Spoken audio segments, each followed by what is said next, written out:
Amen. Nous sommes tous bénis au nom de Jésus. Amen.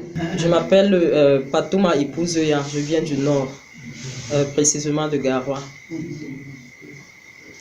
Je voudrais faire mon témoignage. Ce témoignage, ça dure depuis 3 ans. Et depuis 3 ans, c'est la première fois que je vais témoigner pour la gloire du Seigneur. Parce que tout à l'heure, j'ai senti une grande pression. Et ce soir, je veux témoigner. Je me suis mariée en 2014. Et de 2014 à 2016, mon ventre était toujours plat. Quand je dis que mon ventre était toujours plat, vous comprenez le langage des Camerounais. Voilà. Et j'ai appelé papa, je lui ai dit, papa, je ne sais pas ce qui se passe. Je fais quand même l'effort de marcher selon les voies de Dieu. Et je suis mariée depuis 2014, je ne vois toujours rien. Qu'est-ce qui ne va pas? Papa n'a rien dit. Et entre-temps, je suis allée à l'hôpital faire un bilan de santé.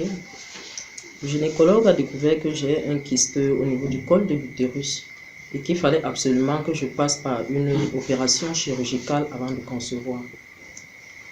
Quand je suis rentrée, j'ai dit, Seigneur, je ne passerai pas par une opération chirurgicale avant de concevoir. Parce que j'ai cru et je sers un Dieu qui est vivant. Je ne sers pas un Dieu qui est mort.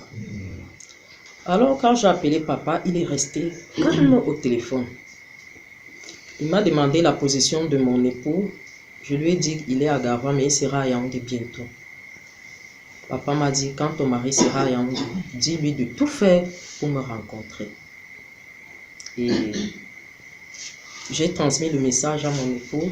Quand il est allé à Yaoundé, il a tout fait pour rencontrer papa. Quand il a rencontré papa, pendant que papa priait pour lui, le Seigneur a ouvert le dossier de mon mari. Il avait des problèmes au niveau de son appareil génital. Et le Seigneur l'a révélé à papa, et papa a prié. Et la semaine qui suivait, il devait me retrouver sur Garoua. Alors, le même jour qu'il est arrivé sur Garoua, j'ai senti le lendemain que quelque chose s'est passé dans ma vie. Amen. Je ne pouvais pas expliquer, mais j'ai senti que ma vie n'allait plus jamais être comme avant. Amen. Et 2 mois plus tard, quand je suis allée faire un test de grossesse, le test était positif. Amen. Et le résultat, c'est ce que vous voyez en face de vous. Et pour faire ce témoignage, pour que les jeunes qui sont ici comprennent que quand tu cherches Jésus en vérité, amen, il te donne ce que l'argent ne peut pas te donner. L'argent ne pouvait pas me donner cet enfant. Parce que mon mari était déclaré, n'est-ce pas, stérile scientifiquement. Il ne pouvait pas. Mais vous voyez, Jésus me l'a donné. Je suis heureuse. Nous sommes bénis. Amen.